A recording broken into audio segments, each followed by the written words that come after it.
అందరికీ నమస్కారం.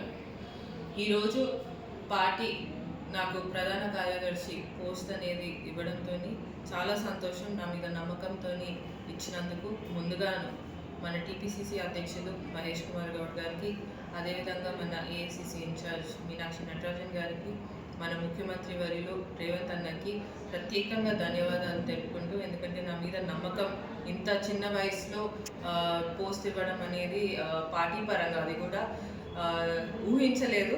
సో చాలా సంతోషం. తప్పకుండా పార్టీని ఎలా బలోపేతం చేయాలనే ఉద్దేశంతో ముందుకు సాగుతాము. తప్పకుండా ఏ పార్టీ కార్యక్రమం ఇచ్చినా కూడా దాన్ని సక్సెస్ఫుల్గా చేసే ఉద్దేశంతోనే ముందుకు సాగుతానని కూడా ఈ సందర్భంగా మీ అందరికి కూడా తెలియజేస్తూ, మన కాంగ్రెస్ కార్యకర్తలు అందరూ నా మీద చూపించిన ప్రేమకు కూడా మీ అందరికీ కూడా నారాయణపేట నియోజకవర్గ కాంగ్రెస్ కార్యకర్తలు అందరికీ కూడా ధన్యవాదాలు తెలుపుతూ, అన్నిటికంటే ముఖ్యంగా మన అధిష్టానం మన సోనియమ్మకి, అదేవిధంగా రాహుల్ గాంధీ గారికి, మల్లికార్జున్ ఖర్గే గారికి, కేసీ వేణుగోపాల్ గారికి కూడా మళ్ళొకసారి నా తరఫున ప్రత్యేక ధన్యవాదాలు తెలుపుతున్నాను. నమస్కారం. Thank you.